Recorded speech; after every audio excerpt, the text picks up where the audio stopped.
J'ai découvert ce beau livre écrit pour les enfants ou les néophytes et je le trouve super. Et je vais vous faire part d'observations sur les oiseaux que je trouve très intéressantes. Il y a beaucoup de choses que je ne connaissais pas moi-même. Pour cette première vidéo documentaire, je vais parler du bec des oiseaux. Mais que peut faire un oiseau avec son bec? Sa première fonction est de lui permettre de se nourrir, ça vous l'avez deviné, et de boire.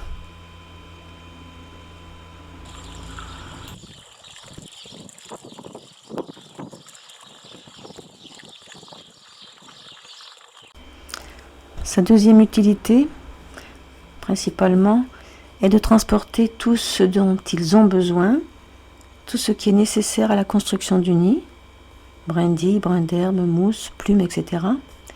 Et par extension, la nourriture pour les oisillons, chenilles, insectes ou autres, selon les espèces.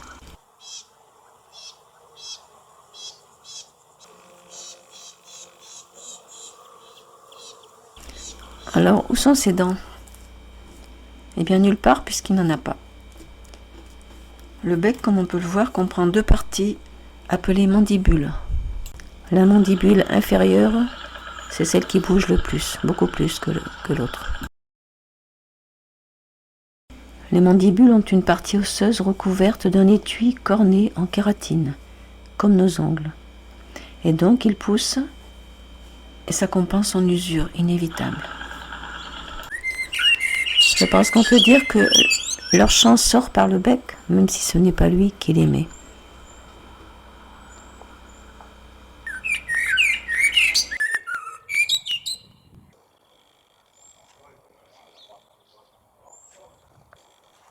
Et la couleur du bec, que signifie-t-elle? Chez certaines espèces, la couleur sert à donner des informations aux autres oiseaux de la même espèce, en particulier leur âge, car comme on le voit pour les cigognes, les adultes ont le bec rouge et les juvéniles le bec noir. Les cigognes s'en servent pour craqueter puisqu'elles ne chantent pas. C'est une façon de se saluer.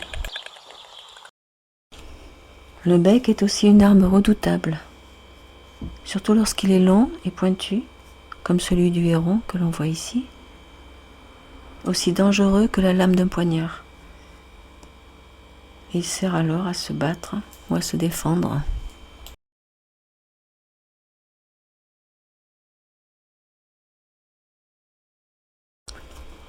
Le bec en forme de crochet, chez les rapaces, mais pas seulement apparemment, puisque la perruche a un bec crochu.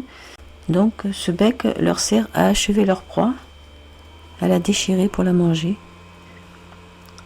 Mais ils ne s'en servent pas pour se défendre. On verra dans la deuxième vidéo comment ils se défendent.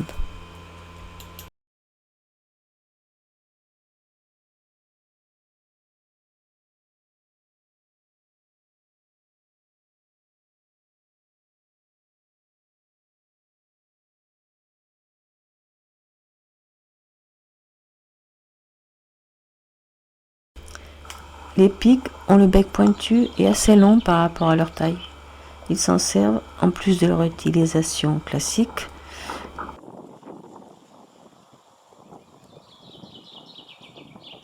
pour creuser un nid aussi, une loge, dans un tronc d'arbre. On peut comparer cette opération à celle qu'on ferait avec un ciseau à bois. Pendant ce travail assez long, le bec s'use beaucoup, mais il pousse vite, en moyenne 4 mm par jour, soit 12 cm par mois pour un pic. Mais il sert aussi à tambouriner, car les pics ne chantent pas, et ça leur permet de marquer leur territoire, surtout de mi-mars à mi-avril.